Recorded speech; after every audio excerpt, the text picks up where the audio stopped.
Hi guys, Dr. Hickey one more time here. I noticed a few issues you guys were having with net ionic equations, specifically when redox came up, but also kind of a general issue just in breaking up things that were permissible to split. So I just wanted to review a couple of things with you. Here what I've got are a couple of ionic compounds that would be, if they were in water, dissolved, and they would split up into, in fact we'll go ahead and write them as aqueous right now. They would be split up into ions. And while I notice that you guys are generally pretty good at doing that split, so turning this into Fe3 plus and 3 Cl minuses, it looks like you mostly took to heart the idea that I don't wind up with Cl3 3 minus, because what I've got there are not, it's not an assembly of three atoms that are stuck together, it's three separate chlorides, and they would not have any interest in being near each other. Same thing here with something like sodium phosphate, recognizing that that's 3 sodium ions, and then also a phosphate, and that I don't break up the phosphate because phosphate is a polyatomic ion. It's assembled out of covalent bonds. The P and the O aren't ionically bound to each other. They're covalently bound to each other. That we leave it like that. What I noticed was a real issue was that when there was a coefficient out front, students were constantly forgetting to apply it to all the ions in that compound. So for example, if your balanced equation had, let's say, a 2 out in front of this one, or a 2 out in front of that, what that now means is that I've got 2 formula units. So whatever I just wrote here, I got twice that now. So for example, this would now mean that I'd have 2 irons and actually a whopping 6 chlorides, because I had 3 chlorides in each formula unit, and now I have 2 formula units. So you got to make sure when you break things up that you're applying it that way. Otherwise, the danger is you wind up with things not balanced. You wind up with it appearing that you generated, say, 3 or 4 chlorides or nitrates or phosphates out of nothing. And they're present on one side, and on the other side you have a different number of them. In some redox reactions, that can happen. In double replacement, it's really, really weird. So you shouldn't have ions changing the number that are present. It's just a question of whether they were aqueous or solid with those. Same deal here. This would now be 2 times 3, 6 sodiums.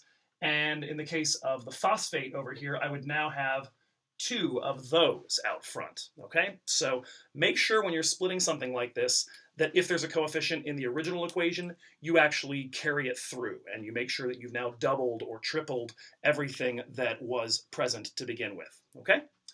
All right. Now, in an equation like this is a redox one, and there were some definite struggles. Most of you that lost points on this lab lost the majority of them on the redox, on the part C reactions. And so I just want to walk through again what we're doing. Just as we did in class on Thursday morning, the only things you split are aqueous electrolytes. And here's the thing. If you're not splitting it into dissolved ions, you don't change a thing. Okay? So, for example, what I do have here is 3 cadmium 2 chlorides. Actually, just cadmium chloride. Cadmium's in the nose. So that's 3 Cd2 plus aqueous. And again, 3 times 2, so 6 whole chloride ions. Over here, I'm going to have the same deal for the iron. I've got 2 Fe 3 pluses and 6 chlorides. Take note again how the fact that I'm actually carrying that coefficient through, the 2 times the 3, is the reason why my chlorides are actually going to cancel out as spectators. But when I get to cadmium, or iron, they're solids. They're not dissolved. They're not present as ions. They're just hunks of metal. And so I don't want to suddenly give them charges here, particularly because for some of you, that was convincing you that you could cancel them out. So when I see something that's just a solid, I leave it. I rewrite it exactly as it appears up here. Because I'm really just trying to represent what it is that's actually present in solution, and for those, they're not even in solution. They're just hunks of metal. Okay, and so at this point now, I would go over to my trusty marker here, cancel out my spectators, which are chlorides, there and there, 6 each, so they cancel perfectly. And now my NIE is just going to be 2 irons plus 3 Cd2 plus ions in the aqueous phase, yielding 3 cadmiums, solid, and 2 iron 3. ions in the aqueous phase. Okay, so this is the way we want to do this. The only thing you should be changing is something you're splitting. And towards that end, one last little piece of information.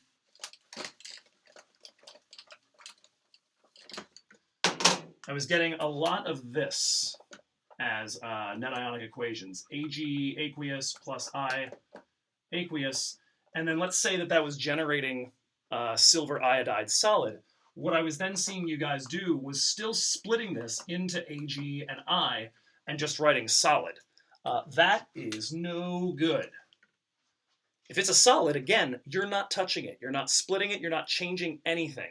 If your original equation had AgI listed as a solid, then it should remain a solid.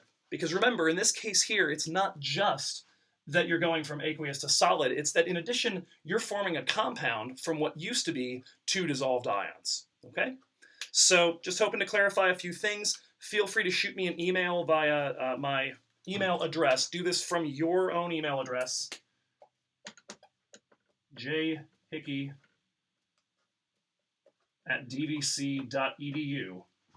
Don't reply to any of my D2L email blasts. You cannot send email back to D2L from your own personal email. Believe me, I've tried.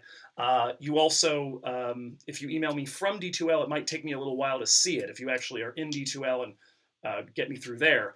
I am checking it pretty regularly, so I would probably get it soon.